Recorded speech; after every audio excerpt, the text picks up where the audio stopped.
Recuerdo el aroma del bizcocho de vainilla que mi madre horneó esa mañana. Ella jamás cocinaba, ni siquiera en Navidad. Pero en mi cumpleaños número 18, lo hizo. Debí haberlo notado desde entonces. Algo no iba bien. Esperaron hasta la tarde. Aún llevaba el pijama cuando mi padre me llamó al salón. Ni siquiera me miró. Mi madre tenía la mirada clavada en sus manos, los labios apretados. Algo había pasado. Lo sentí en el estómago.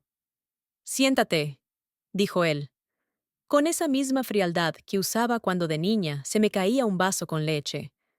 Me senté, confundida pero intentando mantener la calma. Había aprendido hacía mucho que mostrar emociones frente a ellos solo lo empeoraba todo. Y entonces lo soltaron. Eres adoptada, dijo mi madre, sin emoción, sin lágrimas. Solo hechos. Te acogimos cuando tenías 2 años, añadió mi padre. Tu madre biológica no podía cuidarte. Nosotros hicimos lo que pudimos. Me quedé paralizada.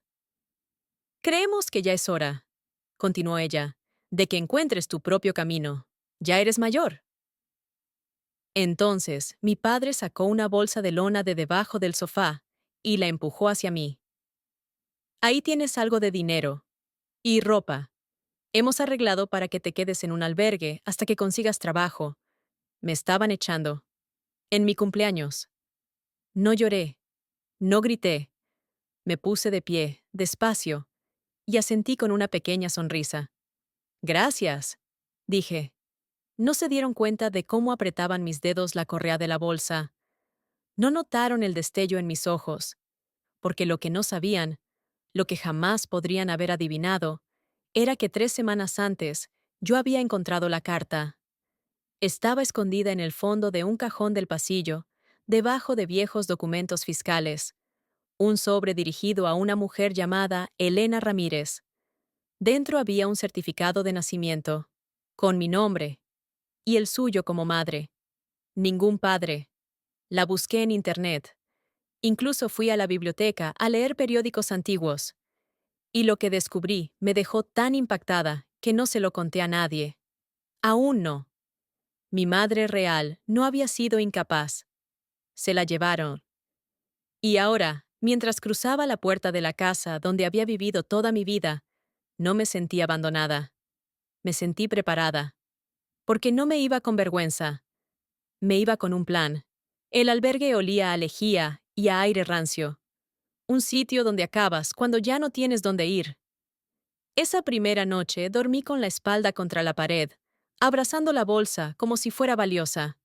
En realidad solo tenía 2 mudas de ropa, unos billetes arrugados, y ese sobre. Ese sobre lo era todo. Al día siguiente, salí antes del amanecer. El aire frío me quemaba las mejillas.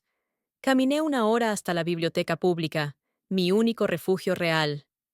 Allí era tranquilo, seguro, y tenían archivos. Me senté frente al lector de microfilmes. Deslicé el carrete que había escondido la semana anterior en mi taquilla y volví a leer ese artículo amarillento una y otra vez, como si el final fuera a cambiar. La psiquiatra Elena Ramírez fue internada tras denuncia fallida contra colega. La foto al lado del titular mostraba a una mujer joven de ojos oscuros y rasgos delicados, esposada. No tenía miedo en la cara, tenía desafío. El artículo decía que había acusado a un médico local, doctor Rodrigo Morales, de abusos y experimentos ilegales con mujeres pacientes en una clínica hoy cerrada. Él lo negó todo. Un mes después, Elena fue declarada inestable y enviada al Centro Psiquiátrico Los Olivos para tratamiento y observación. No hubo cargos, no hubo seguimiento, solo silencio, excepto que ese mismo doctor, años después, fundó la Fundación Bienestar Morales, una fundación a la que mi padre adoptivo donaba con frecuencia. Recordé haber visto el nombre en cartas por la casa. Siempre lo llamaban obra de caridad. Todo empezaba a encajar. Imprimí el artículo y lo metí en el sobre. La bibliotecaria me miró raro, tal vez porque me temblaban las manos. De vuelta en el albergue, abrí mi cuaderno y anoté todo lo que sabía. Elena era psiquiatra. Fue internada tras intentar denunciar a un hombre poderoso. Me tuvo durante ese tiempo. Y acabé siendo criada por una pareja conectada con ese mismo hombre. Eso no era casualidad. Esa noche no dormí. Las sombras en el techo se movían demasiado. Pensaba en ella. Elena. ¿Sabía que yo estaba aquí afuera? ¿Estaba viva? Necesitaba respuestas. Verla. Hablarle si podía. Pero primero, debía averiguar dónde estaba ahora el centro psiquiátrico Los Olivos, si aún existía. A la mañana siguiente, empecé a llamar a registros públicos, departamentos de salud mental, a cualquiera que pudiera saber a dónde trasladaron a los pacientes cuando cerraron Los Olivos. La mayoría ni siquiera sabían que existió, pero una funcionaria, una señora mayor, de voz suave, dudó cuando pregunté. Me prometió que me devolvería la llamada. 2 horas después, lo hizo. Hay un centro de atención prolongada en Sierra Clara, a unas 3 horas al norte. Algunos pacientes de Los Olivos fueron llevados allí discretamente a finales de los 90. No hay lista pública. Pero algunos todavía están allí. No pregunté cómo lo sabía. Solo escribí el nombre. Centro de Salud Mental, Sierra Clara. Ya tenía un destino, pero no coche, ni dinero, y ni idea de lo que iba hasta encontrar. No había comido en un día, no porque no quisiera, sino porque no podía permitírmelo. Los billetes arrugados que me dieron se fueron en el albergue y en las copias. Ahora, hasta una moneda atrapada en una máquina expendedora valía. Me senté en la acera frente a la biblioteca con mi cuaderno en las rodillas, intentando hacer cuentas. El billete de autobús hasta Sierra Clara no era caro, pero con lo que tenía, parecía un pasaje en avión. No quería robar, no quería suplicar, pero sí quería respuestas. La cafetería del otro lado de la calle tenía un cartel en la ventana. Se necesita ayuda. Dudé un momento y crucé. Pedí hablar con el encargado. Le dije que lavaría platos, limpiaría pisos, lo que fuera. Me miró de arriba abajo, notó las ojeras bajo mis ojos y dijo: Empiezas mañana, 6 de la mañana. Trabajé 5 días seguidos. Casi no hablé con nadie. Me dolía la espalda, las manos se me rajaban con el agua hirviendo y el jabón. Pero al 6.º día, tenía 117 euros entre propinas y sueldo. Suficiente. El autobús salía a las 10:40 de la mañana. No me despedí de nadie. Solo caminé hasta la terminal, doblé el sobre con el artículo de Elena Ramírez y lo guardé en el interior de mi chaqueta. Subí al autobús. El camino fue tranquilo. Pasamos por pueblos casi fantasmas, con calles aún cubiertas de escarcha, aunque ya era abril. El centro Sierra Clara estaba en lo alto de una colina, medio escondido entre árboles. El cartel estaba desgastado, la pintura descascarada. Parecía más una mansión olvidada que un hospital. La mujer en la recepción apenas levantó la vista cuando entré. Tenía unas gafas a punto de caérsele por la nariz, un portapapeles y una voz cansada. «Vengo a visitar a una paciente», dije, controlando el temblor en mi voz. «¿Nombre?», preguntó sin emoción. «Elena Ramírez», parpadeó. «¿Parentesco?», dudé. «Soy su hija». Me observó un segundo, levantando por fin los ojos. «Ella no recibe visitas». «Lo sé. Por eso estoy aquí». Marcó un número interno. Murmuró algo que no alcancé a oír, y luego me señaló con la cabeza. «Al fondo, segunda puerta a la izquierda. Pero que sea breve». La puerta crujió al abrirse, como en una pesadilla. Y ahí estaba ella. Delgada, pálida, el cabello con mechones grises, sentada junto a una ventana, con las manos cruzadas en su regazo. No se giró al verme entrar. «¿Elena?», dije, la voz ya temblando. Levantó la cabeza despacio. Sus ojos se cruzaron con los míos. Y por un segundo, solo uno, algo brilló en ellos. Reconocimiento, dolor, quizás ambos. No dijo nada, pero tampoco apartó la mirada. Me acerqué, el corazón golpeándome las costillas. «Me llamo Nora. Hace 18 años diste a luz a una niña. Me dijeron que no estabas bien, que eras peligrosa. Pero leí todo. Sé lo que intentaste hacer. Sé lo que te hicieron a ti. Exhaló despacio, y algo en su postura cambió. Sus manos se tensaron. Aún me vigilan, susurró apenas audible. Creen que no recuerdo. Pero sí, me quedé helada. Ella recordaba. ¿Pero quiénes eran ellos? Los ojos de Elena se movieron hacia la puerta, luego hacia las esquinas del techo. No vi cámaras, pero ella parecía saber exactamente dónde habían estado. Su voz se volvió aún más baja. Grababan nuestras sesiones. Decían que era para investigación, pero no era verdad. Era para controlarnos, para crear perfiles. Yo vi cosas, escuché cosas que no debía. Se detuvo, apretándose la muñeca como si intentara contenerse. Elena, empecé a decir, dando un paso más. ¿Quiénes son ellos? ¿La Fundación Morales? ¿Mi padre? Parpadeó rápidamente. El nombre pareció afectarla físicamente. Negó con la cabeza, pero no como quien dice no. Fue más un rechazo lleno de miedo. Tu padre, murmuró sin mirarme. Él no debía adoptarte. Ni siquiera estaba en la lista de espera. Pero movió influencias. Cerró tu expediente. Lo selló. Yo intenté detenerlo. Pero ya habían decidido que yo hablaba demasiado, que era peligrosa. Las piernas me temblaban. Me dejé caer en la silla junto a ella, tratando de mantener la voz firme. ¿Qué hacían, Elena? ¿Qué les hizo Morales a esas mujeres? Se mordió el labio hasta que se puso blanco. Terapias experimentales, técnicas de aislamiento, pruebas de supresión de memoria, todo bajo el disfraz de tratamientos para el estrés postraumático. Pero fue más allá.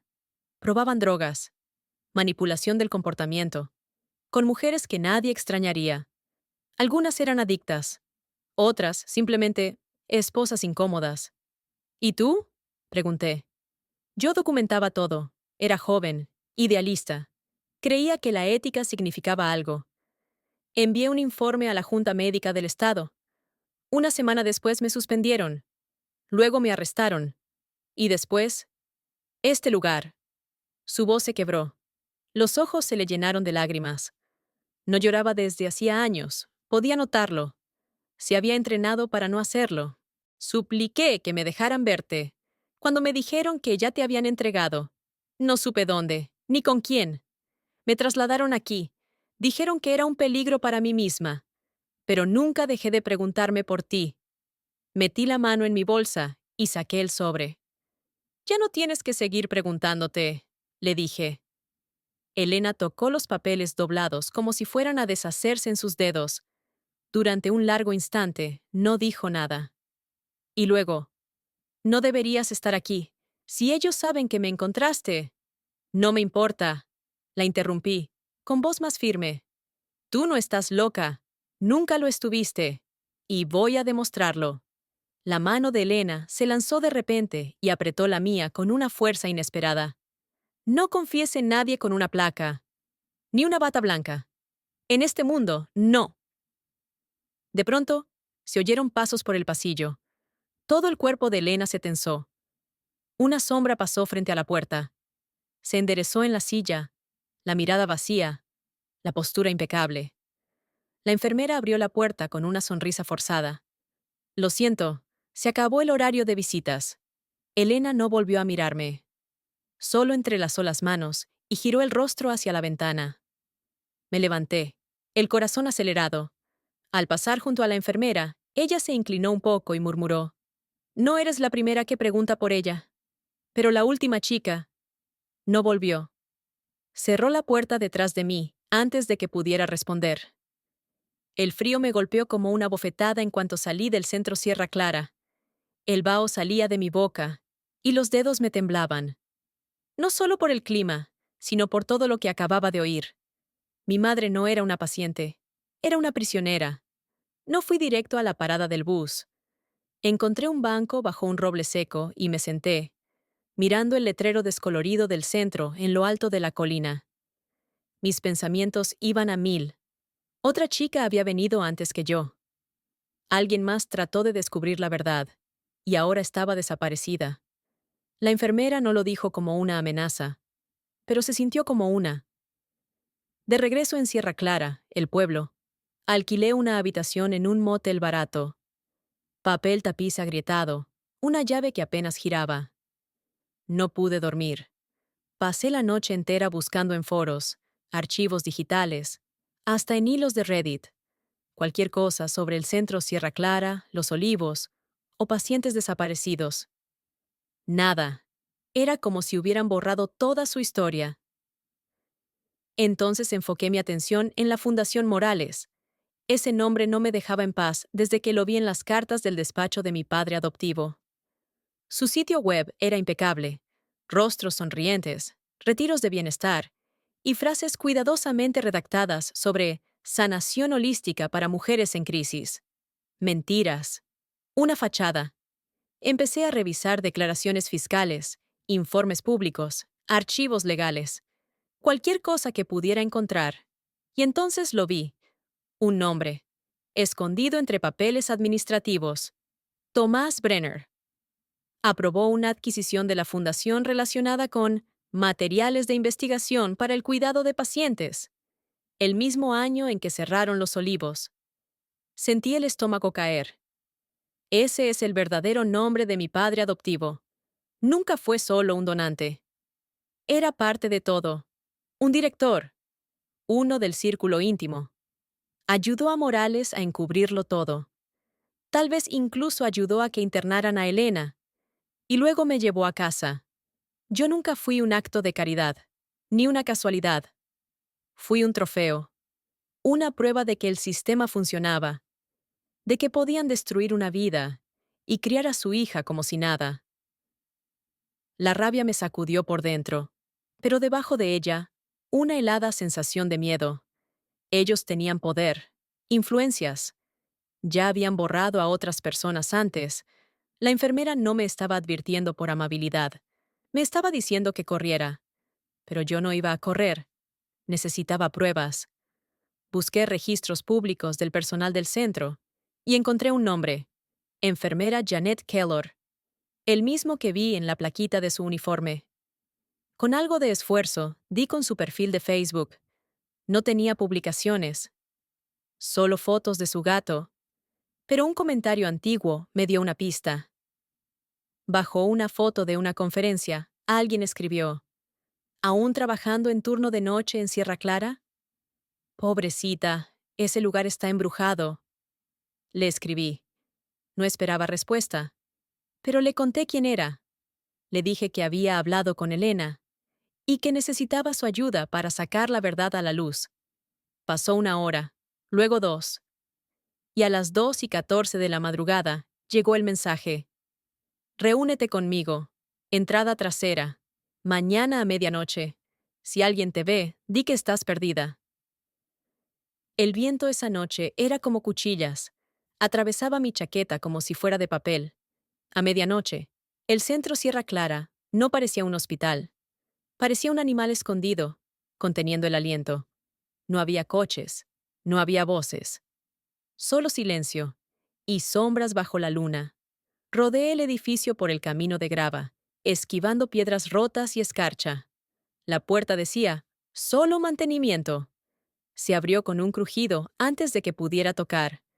Janet Kellor estaba allí, aún con su uniforme. Su rostro cansado, de cerca, se veía mayor de lo que esperaba, no por la edad, sino por el peso de los secretos. «¿Viniste?», dijo. Asentí. Tenía que hacerlo. Me hizo un gesto para entrar. «Baja la voz. Algunas cámaras están rotas. Otras número». Avanzamos por un pasillo de servicio estrecho, iluminado por bombillas parpadeantes. Pasamos una pequeña sala de descanso y entramos a un cuarto de archivos lleno de archivadores metálicos. «No debería estar haciendo esto», susurró, abriendo un cajón con una pequeña llave de bronce. «Pero vi lo que le hicieron a tu madre, y a otras, y cuando vino aquella otra chica, pensé que tal vez, por fin, alguien iba a escuchar». Me quedé quieta. ¿La otra chica? ¿Qué le pasó? Janet sacó un expediente desgastado y me lo entregó. Se llamaba Clara Rodríguez, estudiante de periodismo. Inteligente, persistente. Vino preguntando por Elena y por otras mujeres que desaparecieron de Los Olivos. Me mostró documentos judiciales, papeles médicos. Estaba muy cerca. ¿Qué le pasó? Pregunté. Volvió una segunda vez. Esa noche entraron a su dormitorio. Su portátil, sus archivos. Desaparecieron. Le dijo a su compañera de cuarto que sentía que alguien la seguía. 2 días después, desapareció. La policía lo clasificó como desaparición voluntaria. ¿Pero tú no lo crees? No, respondió Janet en voz baja. Clara estaba asustada, pero no era del tipo que huye. Abrí el expediente de Elena. Páginas y páginas de notas, todas selladas en rojo, incapaz, delirante, paranoica. El lenguaje era clínico, frío, manipulado. Ella no estaba loca, dijo Janet. Estaba cuerda. El día antes de que la encerraran, presentó una denuncia ante la junta médica. Al día siguiente, la etiquetan como una amenaza. Pasea un informe fotocopiado, escrito a mano y firmado por E. Ramírez. Describía ensayos con medicamentos no autorizados en pacientes sin consentimiento legal, dirigidos por Morales. ¿Por qué nunca salió esto a la luz? Janet negó con la cabeza. La fundación tiene tentáculos largos. Financian hospitales, universidades, incluso campañas políticas. Si intentas exponerlos por los canales oficiales, te hacen desaparecer también. No voy a ir por el sistema, dije, doblando el informe y metiéndolo en mi chaqueta. Voy a quemarles la casa, desde afuera. Janet dudó. Luego metió la mano en su bolso y me entregó una memoria USB. Aquí hay memorandos internos, escaneos de registros, los informes de Elena. Si hablas en serio, vas a necesitar esto. Lo estoy. Entonces sé lista. Y no vuelvas aquí. Salí por la puerta de mantenimiento con una certeza nueva. Ya no era solo una chica buscando respuestas. Ahora, era una amenaza. Y no tenía miedo, aún. No volví al motel, ni a ningún sitio donde figurara mi nombre. Pasé la noche en un restaurante abierto 24 horas, 2 pueblos más allá.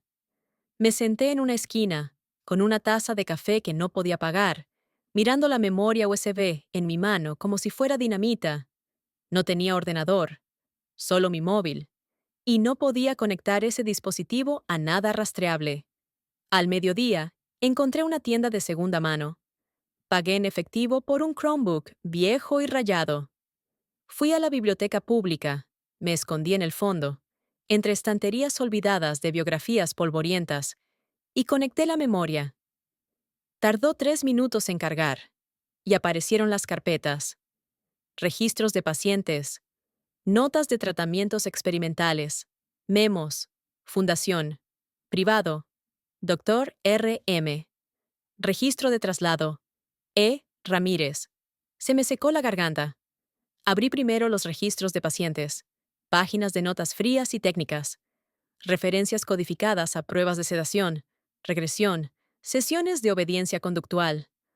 Algunas terminaban con sujeto transferido a contención a largo plazo por no cooperar.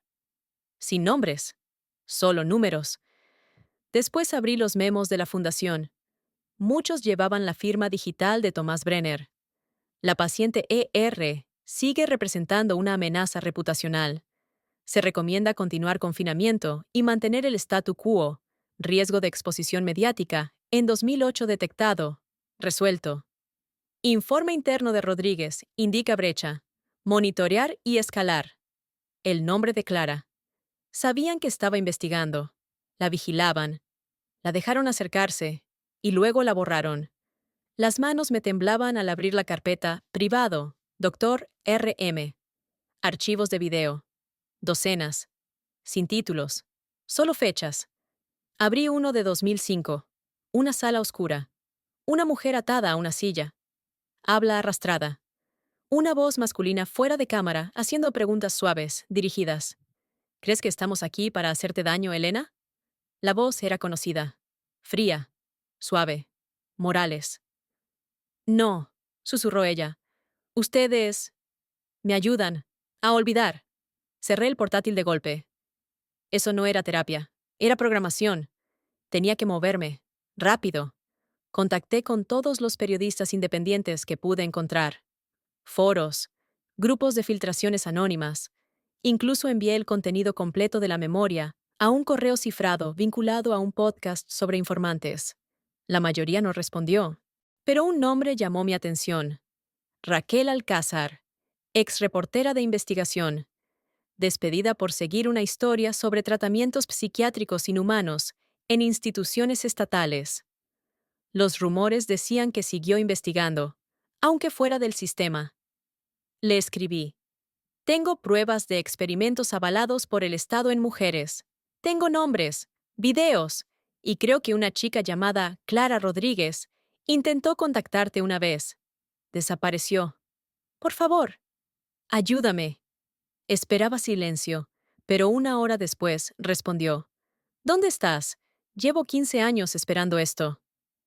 Raquel no vivía en una ciudad. Vivía en una cabaña perdida, en un bosque de pinos, 3 horas de distancia del Starbucks más cercano. Su voz por teléfono era baja y directa. Sin nombres, sin matrículas. Deja el móvil en la guantera. Te espero fuera. Seguí todas las instrucciones. Cuando llegué, ella ya estaba en el porche. 50 y tantos. Ojos afilados. Piel curtida por el viento. No sonrió. Dentro se movió rápido. Nada de bienvenida. Ni té. Solo cerró la puerta con llave. Sacó un viejo portátil y dijo: Enséñame. Le entregué la memoria. La conectó. No reaccionó al revisar las carpetas. Solo respiró hondo al ver el nombre. Clara Rodríguez. Me llamó una vez. Murmuró Raquel. Dijo que tenía miedo, que la seguían. Le ofrecí vernos. Desapareció antes de que pudiéramos. Se quedó en silencio un momento. Luego me miró. No solo estás arriesgando tu vida, estás entrando en una guerra que ellos creen haber ganado. Lo sé, respondí. Pero no voy a echarme atrás. Abrió uno de los memos y asintió. Esto es real. El lenguaje, los encabezados. Así escribe la fundación. No podrías haber falsificado esto. Después abrió los videos. Miró, callada, seria, mandíbula tensa. Si esto sale a la luz, alguien cae, dijo al fin. Pero hay que ser inteligentes. Un paso en falso, y desapareces como Clara. O peor, como Elena.